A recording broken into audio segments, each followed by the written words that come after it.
찬송가 313장 함께 찬양드리겠습니다.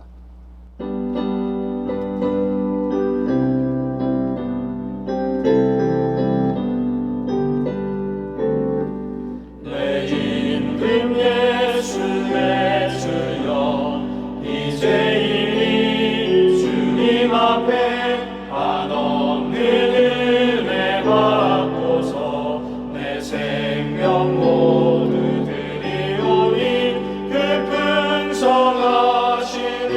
종을 주 내게 내려주소서.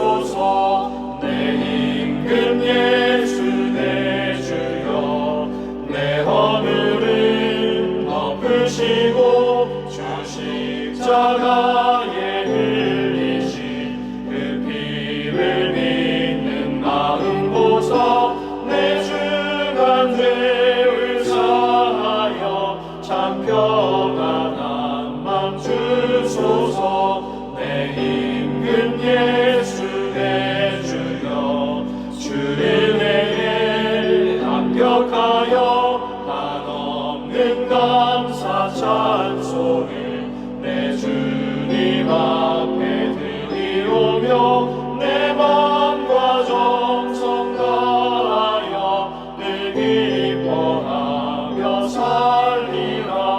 내 임금 예수 내 주여 이 마음과 이처럼 그 몸의 피로 값주고 주 친히 사신 것이오니 나 이제 살아 죽으나 주 뜻만 따라 살리라. 함께 기도하겠습니다. 아버지 하나님, 오늘도 이 새벽에 하나님을 만날 수 있는 자리로 우리를 인도해 주심을 감사합니다. 오늘 이 자리에서 하나님을 더 깊이 만나며 하나님과의 관계가 더 깊어지는 복된 시간 되게 도와 주옵소서.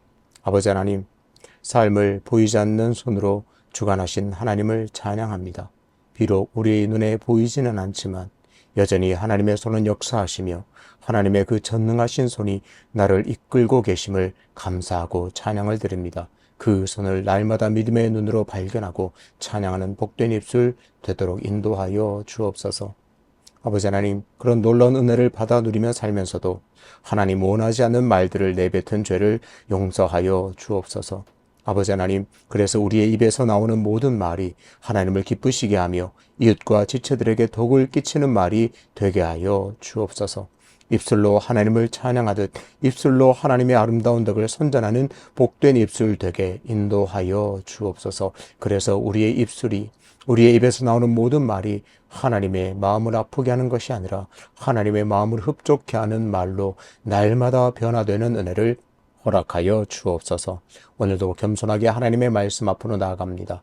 말씀이 이끄시는 대로 말씀이 지도하시는 그 길을 부지런히 걸어서 삶으로 하나님을 기쁘시게 하는 귀하고 복된 시간 되게 도와 주옵소서. 감사드리며 예수 그리스도 이름으로 기도하옵나이다. 아멘. 오늘 함께 통독할 말씀은 욥기 38장입니다. 그때 여호와께서 폭풍우 가운데에서 욥에게 말씀하여 이르시되 무지한 말로 생각을 어둡게 하는 자가 누구냐? 너는 대장부처럼 허리를 묶고 내가 내게 묻는 것을 대답할지니라. 내가 땅에 기초를 놓을 때에 내가 어디 있었느냐? 내가 깨달아 알았거든 말할지니라.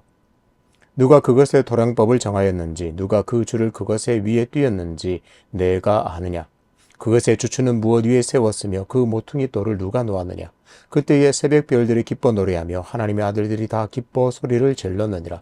바다가 그 모태에서 터져 나올 때에 문으로 그것을 가둔 자가 누구냐? 그때에 내가 구름으로 그 옷을 만들고 흑암으로 그 강물을 만들고 한계를 정하여 문빗장을 지르고 이르기를 내가 여기까지 오고 더 넘어가지 못하리니 내 높은 파도가 여기서 그칠지니라 하였노라. 내가 너의 날의 아침에게 명령하였느냐? 새벽에게 그 자리를 일러주었느냐? 그것으로 땅끝을 붙잡고 악한 자들을 그 땅에서 떨쳐버린 일이 있었느냐? 땅이 변하여 지늘게 인친 것 같이 되었고 그들은 옷같이 나타나되 악인에게는 그 빛이 차단되고 그들의 높이 든 팔이 꺾이느니라. 내가 바다의 샘에 들어갔었느냐? 깊은 물 밑으로 걸어 다녀보았느냐? 사망의 문이 내게 나타났느냐? 사망의 그늘진 문을 내가 보았느냐? 땅의 너비를 내가 측량할 수 있느냐? 내가 그 모든 것들을 다 알거든 말할지니라. 어느 것이 광명이 있는 것으로 가는 길이냐, 어느 것이 흑암이 있는 것으로 가는 길이냐. 너는 그의 지경으로 그를 데려갈 수 있느냐, 그의 집으로 가는 길을 알고 있느냐. 내가 아마도 알리라. 내가 그때에 태어났으리니 너의 횟수가 많음이니라. 내가 눈 곳간에 들어갔었느냐, 우박 창고를 보았느냐. 내가 환난 때와 교전과 전쟁의 날을 위하여 이것을 남겨두었노라. 광명이 어느 길로 뻗치며 동풍이 어느 길로 땅에 흩어지느냐. 누가 홍수를 위하여 물길을 터주었으며 우려와 번개의 길을 내어주었느냐. 누가 사람 없는 땅에 사람 없는 광야에 비를 내리며 황무하고 황폐한 토지를 흡족하게 하여 연한 풀이 돋아나게 하였느냐. 비에게 아비가 있느냐. 이슬 방울은 누가 낳았느냐. 얼음은 누구의 태에서 났느냐. 공중의 서리는 누가 낳았느냐. 물은 돌같이 굳어지고 깊은 바다의 수면은 얼어붙느니라. 내가 묘성을 메어 묶을 수 있으며 삼성의 띠를 풀 수 있겠느냐. 너는 별자리들을 각각 제 띠에 이끌어낼 수 있으며 북두성을 다른 별들에게로 이끌어갈 수 있겠느냐. 내가 하늘의 궤도를 아느냐. 하늘로 하여금 그 법칙을 땅에 베풀게 하겠느냐. 내가 목소리를 구름에까지 높여 넘치는 물이 내게 덮이게 하겠느냐. 내가 번개를 보내어 가게 하되 번개가 내게 우리가 여기 있나이다 하게 하겠느냐. 사람 속의 지혜는 누가 준 것이냐. 수탈객에 슬기를 준 자가 누구냐. 누가 지혜로 구름의 수를 세겠느냐. 누가 하늘의 물주머니를 기울이겠느냐. 티끌이 덩어리를 이루며 흙덩이가 서로 붙게 하겠느냐. 내가 사자를 위하여 먹이를 사냥하겠느냐. 젊은 사자의 식욕을 채우겠느냐. 그것들이 굴에 엎드리며 숲에 앉아 숨어 기다리느니라. 까마귀 새끼가 하나님을 향하여 부르짖으며 먹을 것이 없어서 허우적거릴 때에 그것을 위하여 먹이를 마련하는 이가 누구냐. 아멘. 폭풍 우 가운데에서 말씀하시는 하나님이라는 제목으로 말씀을 전하겠습니다. 욥기는 욥과 세 친구 그리고 엘리후가 질문과 대답으로 주고받는 내용을 갖추고 있습니다. 그러니까 친구들이 말하면 욥이 대답하고 욥이 말한 그 말에 대해서 또 친구들이 대답하고 말하는 그런 형식입니다. 욥의 친구들은 그리고 엘리후는 인과응보의 원리 안에서 욥이 자신의 죄를 인정하고 회개하기를 계속해서 원했습니다. 하지만 욥은 집요하게 말하는 친구들의 요구를 거부하면서 끊임없이 하나님께 질문했습니다. 욥은 하나님께서 어이로운 자의 고난에 대해서 넓게는 악인의 형통에 대해서 대답해 주기를 계속 원해왔습니다. 오늘 욥기 38장은 드디어 하나님께서 대답하시는, 말씀하시는 내용입니다. 그렇다면 욥은 그토록 자신이 원했고 요구했고 하나님께 듣고 싶었던 대답을 들었을까요? 토론을 하거나 인터뷰를 할 때 참 답답할 때가 있습니다. 사회자나 상대방이 질문을 했는데 전혀 엉뚱한 말을 할 때가 그렇습니다. 이 문제에 대해서 말해달라고 요청했는데 전혀 상관없는 다른 말을 할 때 참 답답함을 느끼게 됩니다. 처음에도 언급했듯이 욥은 계속해서 하나님께서 자신의 질문에 답해 주기를 원했습니다. 하나님께서 욥이 질문하는 그 물음에 구체적으로 대답해 주기를 원했습니다. 드디어 하나님께서 그런 욥에게 말씀하십니다. 1절을 보겠습니다. 그때에 여호와께서 폭풍우 가운데서 욥에게 말씀하여 이르시되, 하나님께서 드디어 욥에게 말씀하시기 시작합니다. 욥은 기대했습니다. 하나님께서 그토록 풀리지 않고 이해되지 않던 문제에 대해서 시원하게 대답해 주기를 원했습니다. 그런데 이런 욥의 예상은 완전히 빗나갑니다. 2절부터 하나님께서 욥에게 말씀하시는 내용이 나오는데 뭔가 좀 이상합니다. 욥은 하나님께서 답해 주기를 원하셨는데 말씀하시는 하나님은 도리어 욥에게 질문하고 욥에게 답을 원하십니다. 2절, 3절을 보겠습니다. 무지한 말로 생각을 어둡게 하는 자가 누구냐? 너는 대장부처럼 허리를 묶고 내가 내게 묻는 것을 대답할지니라. 먼저 하나님께서는 욥에게 무지한 자라고 하십니다. 그러면서 내가 욥, 너에게 질문할 테니 너는 대답하라고 말씀하십니다. 뭔가 분위기가 이상하게 흘러갑니다. 욥은 분명히 그동안 자신이 하나님께 부지런히 던졌던 질문에 대해서 답해 주기를 원했는데 하나님께서는 도리어 욥에게 말씀하시고 욥에게 질문하시고 대답을 요구하십니다. 4절부터 하나님께서는 이렇게 말씀합니다. 내가 어디 있었느냐? 내가 아느냐? 누가 놓았느냐? 누구냐? 와 같은 질문을 정말 폭포수같이 쏟아내십니다. 오늘은 1절부터 21절을 중심으로 욥에게 하나님께서 어떻게 말씀하셨는지, 하나님께서 욥에게 어떤 대답을 요구하셨는지를 중점적으로 보겠습니다. 우선 하나님께서는 욥에게 질문을 하시면서 하나님 자신이 누구인지를 밝힙니다. 4절부터 7절에서 하나님께서는 이 땅을 창조하신 창조주이심을 분명히 밝히십니다. 하나님께서는 창조를 마치 건축가가 건물을 건축하듯이 묘사하십니다. 그러면서 질문하십니다. 내가 땅에 기초를 놓을 때에 내가 어디 있었느냐? 누가 토량법을 정하였느냐? 누가 그 줄을 그 위에 띄었느냐? 하나님께서는 자신이 이 땅을 창조한 창조주이심을 밝히면서 욥을 향하여 이 놀라운 창조가 일어날 때에 너는 어디에 있었으며 창조의 신비를 다 알고 있는지를 정말 구체적으로 질문하십니다.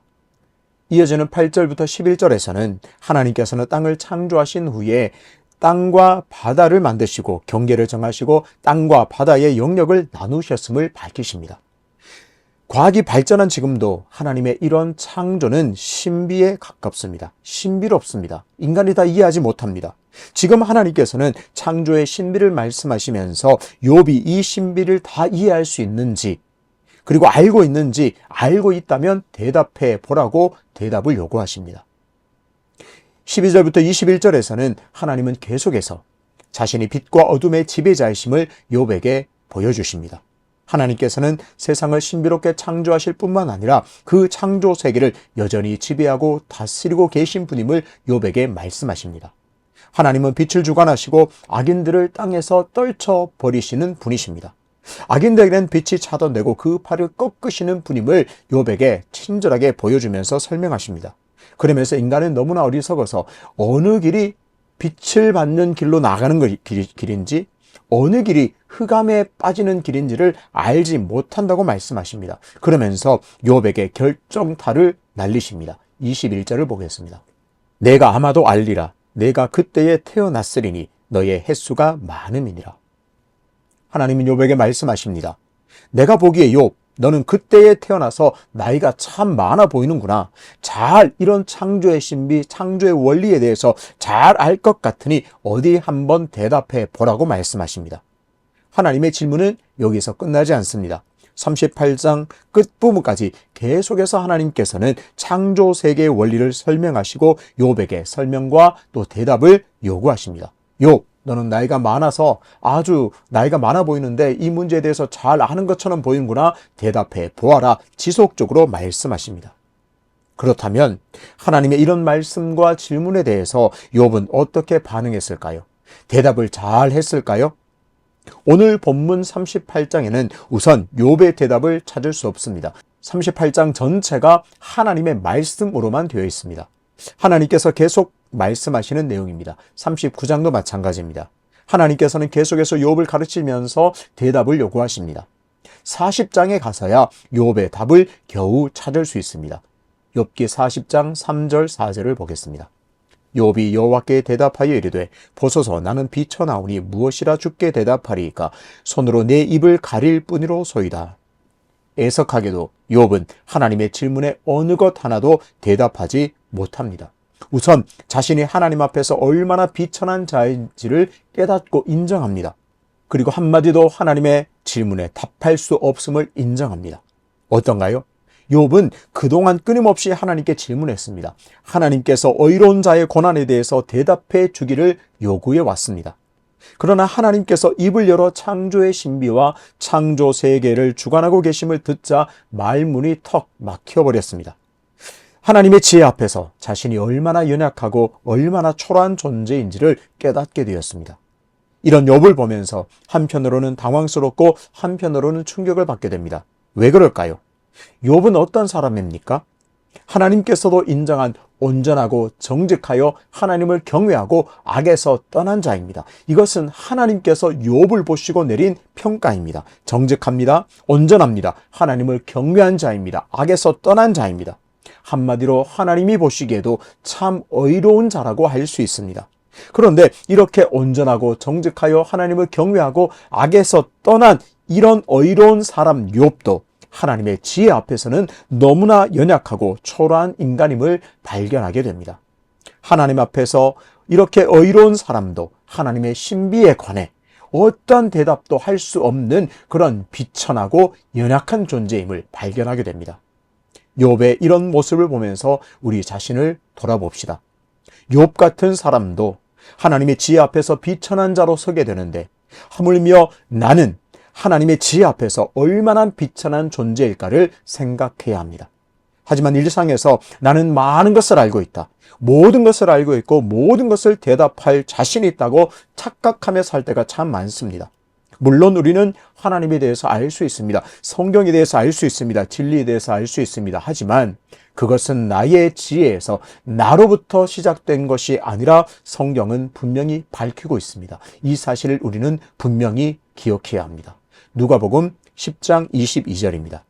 내 아버지께서 모든 것을 내게 주셨으니 아버지 외에는 아들이 누구인지 아는 자가 없고 아들과 또 아들의 소원대로 계시를 받는 자 외에는 아버지가 누구인지 아는 자가 없나이다 하시고, 내 안에 있는 구원에 관한 진리, 성경에 관한 지식, 하나님을 아는 지식은 내가 스스로 노력해서 얻어낸 것이 결코 아닙니다. 내가 스스로 알아낸 것도 하나도 없습니다. 모두 예수 그리스도의 계시로 된 것임을 인정하고 감사해야 합니다. 우리 구주 예수 그리스도가 그토록 원하셔서 계시라는 방식으로 아버지 하나님이 어떠한 분이심을 보여주셔서 우리는 알게 되었습니다.